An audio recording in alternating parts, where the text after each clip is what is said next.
Tristan Colombet, bonjour. Bonjour. Alors, vous étiez le fondateur de Prezi, qu'on connaît, bien sûr, qu'on connaissait, cette plateforme de jeux concours dans les années peut-être, 90, 2000 Plutôt 2000. Plutôt 2000 oui. Qui était un leader du gaming, bien sûr. Alors, aujourd'hui, on est au centre des congrès de Lyon avec le Digital Summer, The Web Conference. On va parler de blockchain. Alors, on entend beaucoup parler ce mot. Qu'est-ce que c'est concrètement? Comment on pourrait le définir? La blockchain, c'est une technologie, en gros, de base de données distribuée. Le principe, c'est de pouvoir stocker de l'information et des échanges de manière complètement décentralisée, sans qu'il y ait un seul point central unique.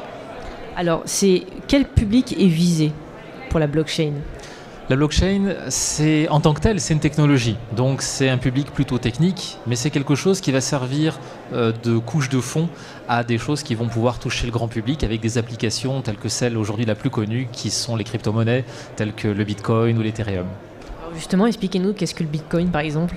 Alors le Bitcoin, donc, c'est une monnaie cryptographique qui s'échange de manière uniquement numérique grâce à la technologie blockchain.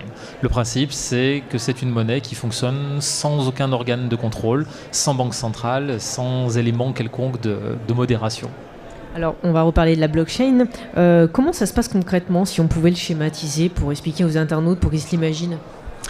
La blockchain, finalement, pour fonctionner, vous avez un ensemble de nœuds qui sont opérés par ce qu'on appelle des mineurs, c'est-à-dire des gens qui mettent à disposition des ressources informatiques destinées à calculer, stocker l'information, la partager, la rendre disponible en permanence, quelles que soient les circonstances, et qui sont rémunérés en retour. Est-ce que vous avez des retours d'expérience sur la blockchain, sur le Bitcoin? Expliquez-nous.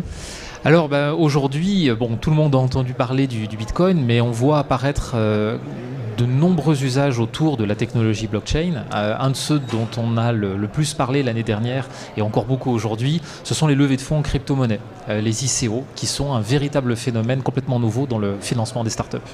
Et blockchain, depuis quand ça existe? Comment c'est venu au goût du jour? Qu'est-ce qui manquait concrètement pour qu'on puisse justement créer cet outil-là?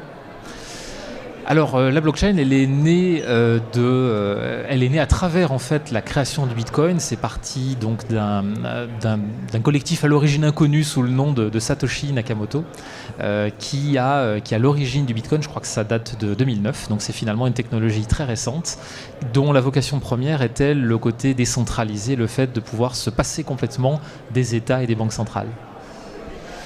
Parlez-nous un petit peu plus des utilisateurs qui ont développé ça, qui ont utilisé la blockchain. On veut savoir un peu plus votre implication aussi, comment vous l'avez découvert.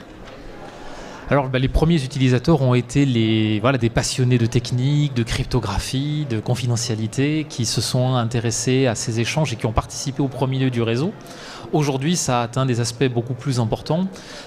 Pour notre part, ce qui a été un véritable tournant, ça a été lorsqu'en 2017, on commençait à se généraliser une nouvelle couche qui s'appelle les smart contracts.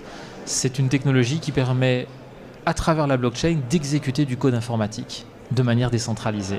Et dans notre cas à nous, où notre métier historique, c'est la vente aux enchères de noms de domaine, eh bien, on y a vu l'opportunité de créer quelque chose de complètement nouveau, un réseau entièrement décentralisé pour gérer des ventes aux enchères, sans aucun intermédiaire et sans commission.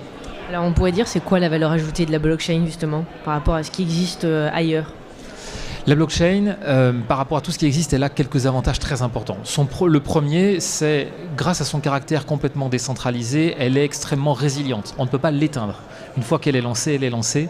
Et elle ne s'éteint que s'il n'y a plus personne pour la faire fonctionner. Ça lui confère une force qui se conjugue avec un autre élément très important qui est son infalsifiabilité. Lorsque vous mettez une information dans la blockchain, elle est réputée inviolable. Elle ne peut pas, par la suite, être modifiée ou être altérée. Elle constitue une véritable preuve.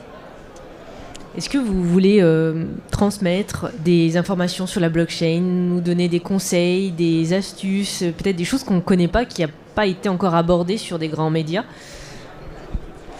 Alors, Je pense que c'est une technologie dont la préhension n'est pas facile, parce que ça reste un concept technique et qu'aujourd'hui on a encore du mal à se projeter dans des usages autres que ceux qu'on connaît, qui sont les crypto-monnaies. Pour autant, c'est quelque chose qui encore aujourd'hui est balbutiant. On est un petit peu comme à l'aube de l'Internet, sur quelque chose où tout est encore à construire, mais qui est très important. Et pour des entreprises du numérique, si c'est un sujet qui ne leur est pas encore familier, il me semble essentiel de commencer au moins à l'explorer, à l'expérimenter pour comprendre comment ça fonctionne et voir comment demain ça va faire évoluer, voire disrupter complètement leur métier. Il faut s'y intéresser. Comment vous projetez dans 5 ans, dans 10 ans et l'évolution de la blockchain ? Pour notre part, nous, on est concentré aujourd'hui sur le développement donc, de notre réseau Auctionity. On pense que ça va avoir un impact majeur. On est dans un cas où on est à l'origine d'un réseau qui est open source, qui est gratuit, donc sur lequel tout le monde va pouvoir se greffer et se fédérer. Si ça fonctionne, à un horizon de quelques années, ça sera une référence mondiale à même de remettre en question la façon dont les choses fonctionnent aujourd'hui, dont elles sont totalement centralisées autour de grands acteurs qui sont soit des maisons de vente, des commissaires-priseurs ou des sites comme eBay. Il risque d'y avoir une véritable disruption de ce marché et on veut vraiment en être à l'origine. Pour le reste de la blockchain, on est en train de voir se multiplier des initiatives d'autres startups en train de révolutionner les mécanismes autour des assurances, autour des banques, autour de la preuve de propriété, de possession, et les usages sont illimités. Qu'est-ce que vous voudriez transmettre à nos internautes aujourd'hui sur la blockchain, sur le numérique, sur l'événement d'aujourd'hui, The Web Conference ? Qu'est-ce que vous avez envie de leur dire ?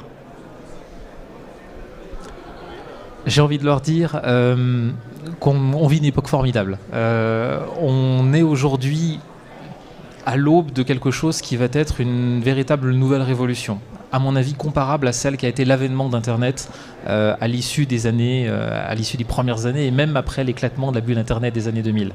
On entend beaucoup parler des crypto-monnaies, peut-être trop par rapport à la blockchain elle-même. On entend parler de spéculation, de bulles, mais il faut voir ce qu'il y a derrière. Ce qu'il y a derrière, c'est la technologie blockchain et elle mérite vraiment qu'on s'y intéresse et elle mérite, pour ceux qui n'ont pas encore commencé à l'expérimenter, de venir aujourd'hui voir les premiers produits qui existent, les premières startups qui se développent dessus, parce que c'est ici et maintenant que sont en train de naître les futurs GAFA de demain.